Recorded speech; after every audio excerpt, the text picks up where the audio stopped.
Halo semuanya, selamat datang di podcast Wikrama Talk. Kali ini kita akan berbincang-bincang berbagai hal menarik terkait sekolah inspiratif yaitu SMK Wikrama 1 Garut. Sebelumnya perkenalkan, nama saya Gali Soekarno dan di sini saya akan menemani kalian semua dengan obrolan yang seru dan inspiratif. Nah, sebelumnya kita mempunyai topik yang sangat spesial banget nih. Nah, kita akan membahas sesuatu yang enggak cuma penting buat sekolah, tapi penting juga untuk lingkungan sekitar kita. Nah, pasti penasaran kan siapa narasumber yang akan menemani saya kali ini? Nah, langsung saja saya sambut Bapak Nur Jalil dan Bapak Ridwan. Selamat pagi, Pak. Nah, silakan duduk, Pak. Nah, untuk Bapak Jalil dan Bapak Ridwan, silakan untuk memperkenalkan diri agar penonton tahu Bapak sebagai apa di sekolah SMK Wikrama 1 Garut ini. Perkenalkan, nama saya Muhammad Nur Jalil, biasa dipanggil Pak Jalil. Di SMK Wikrama saya mengampu atau mengajar mata pelajaran PJOK, Pendidikan Jasmani Olahraga dan Kesehatan. Selain itu, saya diamanahi menjadi manajer kesehatan dan lingkungan. Selanjutnya bisa disambung oleh rekan saya, Pak Ridwan. Oke, perkenalkan, nama saya Ridwan Abu Nasib, biasanya dipanggil Pak Ridwan. Di sini saya mengampu mata pelajaran Proyek Ilmu Pengetahuan Alam dan Sosial. Selain itu juga saya sebagai koordinator Education Sustainable Development. Seperti itu. Nah, terima kasih kepada Pak Ridwan dan Bapak Nur Jalil. Nah, sebelum kita masuk ke topik utama nih, nah saya mau ngobrol sedikit soal sekolah yang inspiratif bagi kita semua nih. Nah, apa sih sebenarnya SMK Wikrama 1 Garut ini dan gimana suasana di sekolah dan apa istimewanya sekolah itu dibandingkan dengan sekolah yang lain, Pak? Boleh Bapak Jalil? SMK Wikrama 1 Garut memiliki beberapa keunikan, terutama dalam hal pengelolaan lingkungan, di mana kami memiliki program budaya cinta lingkungan. Yang pertama, SMK Wikrama 1 Garut tidak memiliki cleaning service. Akan tetapi kami mampu memelihara kebersihan, kerapihan, dan juga lingkungan hidup dengan baik. Adapun beberapa cara yang kami lakukan, yang pertama, pada saat pagi hari, siswa putra dan siswa putri yang tidak berhalangan melaksanakan sholat duha. Sedangkan siswa putri yang berhalangan tidak mengikuti sholat duha, mereka melaksanakan operasi bersih, dikawal oleh rekan-rekan dari pengurus OSIS dan juga Bapak Ibu guru yang tidak bertugas mengawal sholat duha, sehingga sejak pagi lingkungan SMK Wikrama 1 Garut ini sudah bersih. Selanjutnya, kebersihan dilanjutkan dijaga oleh Bapak Ibu guru, baik yang mengajar di luar ruangan maupun yang mengajar di dalam ruangan, seperti itu. Dan kami juga memiliki program CBT PLH, Kompeten Based Training Pendidikan Lingkungan Hidup, di mana siswa Wikrama mendapat tugas paling tidak 1 hari dalam 1 bulan untuk mengikuti kegiatan CBT PLH ini, di mana tugas mereka nanti bisa dijelaskan oleh Pak Ridwan, yang secara umum adalah mengelola lingkungan hidup di SMK Wikrama 1 Garut atau mengelola kebersihan, kerapihan, dan lingkungan di SMK Wikrama 1 Garut. Dan yang terakhir, kebersihan di SMK Wikrama 1 Garut ini dikelola oleh siswa-siswi yang melaksanakan piket layon di SMK Wikrama 1 Garut, serta kami memiliki aktivitas piket WC. Jadi setiap hari ada siswa yang membersihkan WC yang berada di SMK Wikrama 1 Garut, yang dikawal oleh kami, Bapak Ibu guru beserta teman-teman tadi yang melaksanakan kegiatan CBT PLH. Nah, itu yang cukup dominan yang ada di kami dalam rangka memastikan lingkungan SMK Wikrama 1 Garut tetap dalam keadaan bersih dan rapi. Wah, berarti begitu sangat disiplin banget ya dari soal kebersihan, mau baik dari spot-spot toilet, kelas-kelas, bahkan sampai lingkungan pun SMK Wikrama 1 Garut itu selalu menjaga kebersihan. Keren banget nih sekolah.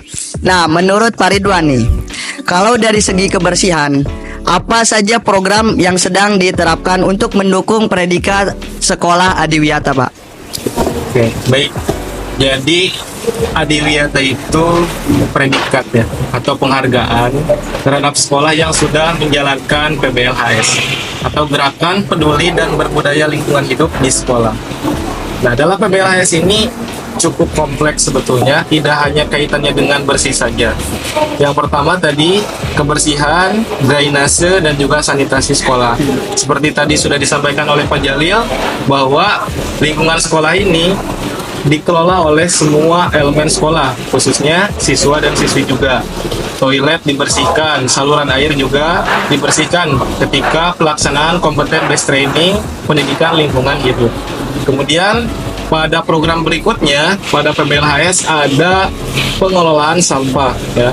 Jadi kebersihan di kita tadi setelah disaring oleh kegiatan GBS di mana sampah plastik diharapkan tidak masuk ke lingkungan sekolah sehingga hanya ada sampah sisa makanan. Nah, sampah sisa makanan ini juga tidak serta-merta kita buang. Tidak serta-merta kita timbang kemudian langsung dibuang dan diangkut oleh petugas. Tapi kita juga kelola, salah satunya dengan teknologi biodigester, ya, di mana nanti inputan dari sampah organik tersebut, selain menjadi gas metan yang nanti bisa digunakan untuk kegiatan memasak, itu juga menghasilkan pupuk organik cair, seperti itu. Kemudian, selain dari pengelolaan sampah, ada juga penanaman tanaman, ya, penanaman dan pemeliharaan tanaman. Tadi ketiga CBT PLH yang dilakukan itu bukan hanya membersihkan koridor, membersihkan toilet, tapi kita juga mengenalkan anak-anak atau peserta didik untuk mengelola dan merawat tanaman, mulai dari menyiram, kemudian melakukan pruning atau pemotongan bagian-bagian tanaman yang mungkin pertumbuhannya itu akan mengganggu tanaman di kelak hari.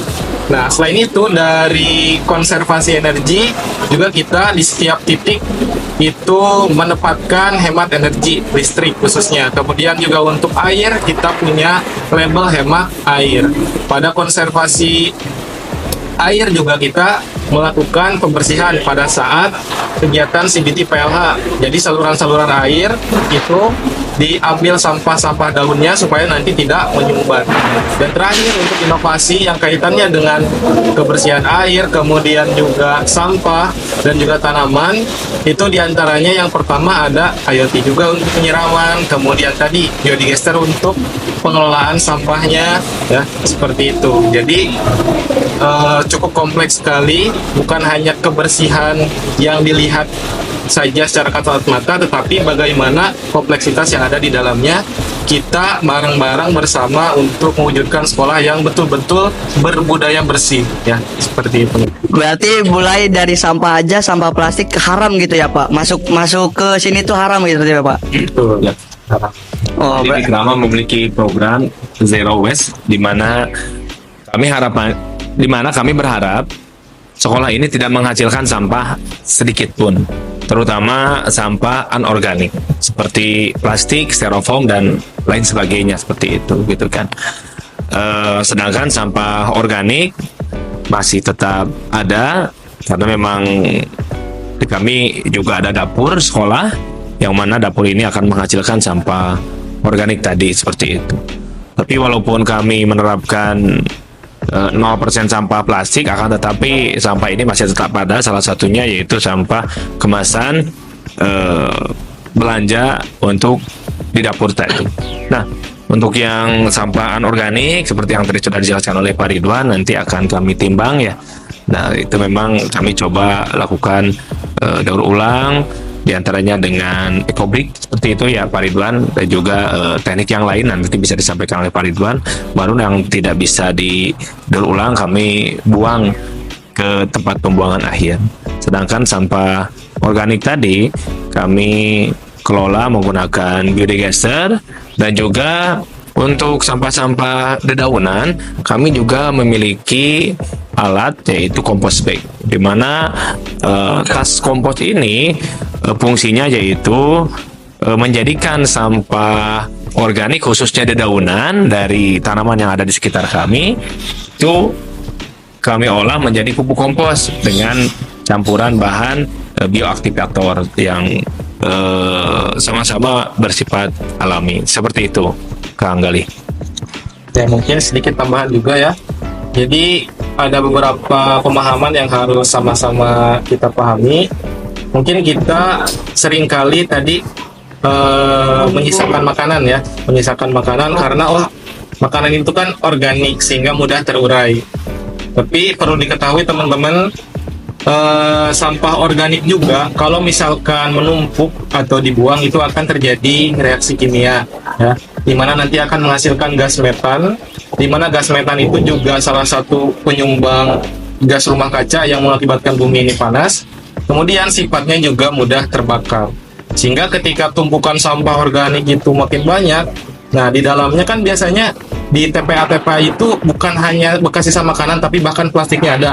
Nah, karena panas itu tadi melelehkan plastik, bahkan bisa jadi terbakar atau meledak. Nah, bagaimana menurut kalian podcast hari ini? Nah, untuk podcast selanjutnya kalian boleh tebak nih, tulis aja di kolom komentar ya. Nah, kalian boleh like, comment, share, and subscribe. Dah.